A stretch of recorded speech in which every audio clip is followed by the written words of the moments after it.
Hey friends and fans, Ryan Dohrn here, your friendly neighborhood sales coach, and we're answering your listener questions sent in to ryan@ryandohrn.com. Thanks for your questions. Keep them coming. Love to get to all of your listener questions. We get a lot of them though, so don't forget to subscribe down below, whoever you're listening or you're watching the podcast or the video YouTube channel.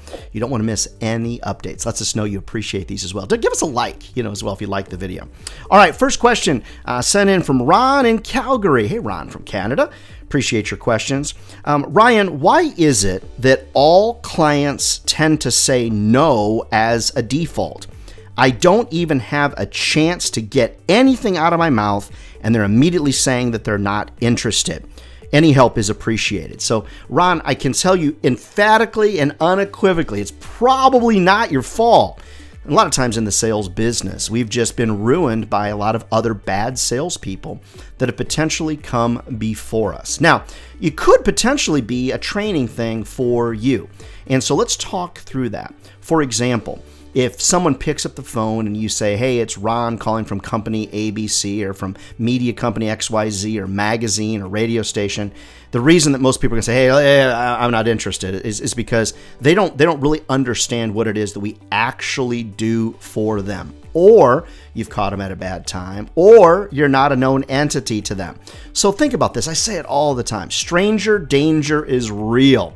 As a kid, you were hopefully raised correctly. Thank you, Mom and Dad. You're hopefully raised correctly not to talk to strangers. Now, that was a problem for little Ryan. Ryan never met a stranger. I love to talk to folks.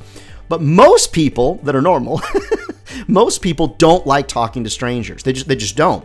That's why you see people go to a cocktail party. They immediately scan the room, and they're looking for somebody that they know. Now, I'm weird. I'm looking for people that are standing alone. Maybe that's somebody I can sell something to, or maybe I'm going to meet a new friend. But because stranger danger is real, and because most salespeople are salesy, most people's default is no. I really don't have time for this. So one of the things that I'd suggest to you, no matter what it is that you're selling out there, is you actually don't introduce yourself first, because it sets yourself up for getting a no. Instead, I like to start out when someone answers the phone like, hey, it's Bill, how can I help you? I like to start out with a success story model. So I might say, hey, Bill, we're working with company A, company B, and company C, and they're loving it. I want to start out with something like that. Then he might say back to me, he or she might say back to me, they might say back to me, who are you with again? Who is this? Oh, I'm sorry. It's Ryan from such and such. And we're working, and I repeat it. Again, we're working with company A, company B, company C, and they're loving it. I'd love to leverage what we've learned working with them to help you be successful as well.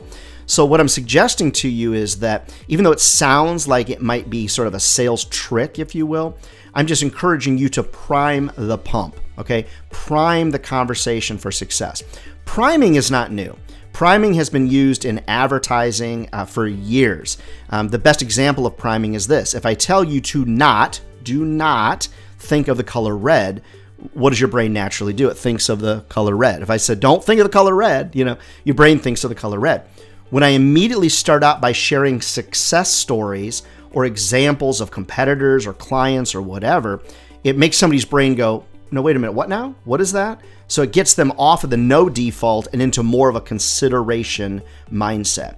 Now, the other thing you can do to beat stranger danger, Ron, is you can really focus in on making sure that as you're seeding these people, dropping little seeds in front of them or creating a breadcrumb, if you will, or path like that, that you can also just kind of make sure you're a known entity to them. Work hard to follow them on LinkedIn, like their stuff, comment on things. Just don't expect that the first time you reach out, you're immediately going to get a decision and answer of yes. Just try to be a little more strategic in that effort. So Ron, I hope that's helpful to all of you out there. No, unfortunately, is the default. And so what we have to do is make sure we recognize that most customers are going to say no 4 times before they say yes on that 5th outreach or that 5th attempt. So you've got to use math to your advantage. All right, friends, keep your listener questions coming. I also love to come to your office or your sales conference, get your team all pumped up for success. Reach out to me over at ryandohrn.com. All right, friends, more listener questions coming your way next week.